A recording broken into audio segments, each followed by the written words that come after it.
خاطر باندې دی چې زموږ دغه کتاب د قرآن عظیم الشان چې د تمامي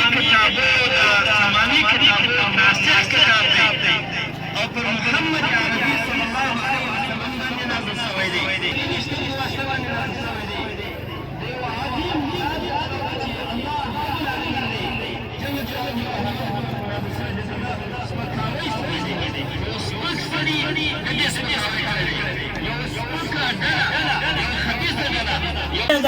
او دویمه خبره مې مسؤلینو حضراتو ته توصیه ده عامو مسلمانانو ته توصیه دا ده چې رب العالمین عظیم احسان ستاسو سره وکړي چې ستاسې په ملک کې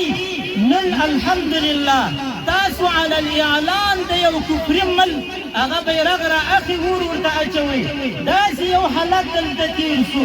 داسې یو غمیز او شل کلن انقلاب دلته تېر شو چې پر دې منار باندې هیڅوک ته هیڅ چاته داسې یو اجازه نه ول چې هغه دې د یو کفري هېواد بیرغ دلته پر دې باندې وسوځي نن لله الحمد علی الاعلان یې تاسو سوځئ دا یو عظیم احسان دی چې الله دې سره وکړي نو چې اوس دغه احسان خدای دې سره وکړي د دې نعمت شکر ادا کړي او د خپل اسلامي نظام نصرت او امداد وکړي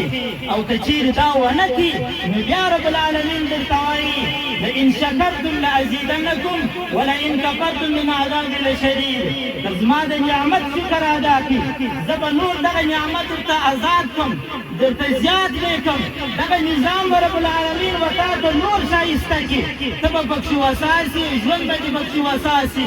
دین عزت ناموس دا به دې هر څه پکښې خوندي شي خو که خدای ناخواسته ناشکري وکړو بیا به خدای ناخواسته بیا دغسې حالات خدای راباندې رانولي لکه څنګه چې تېر انقلاب تېر شوی دی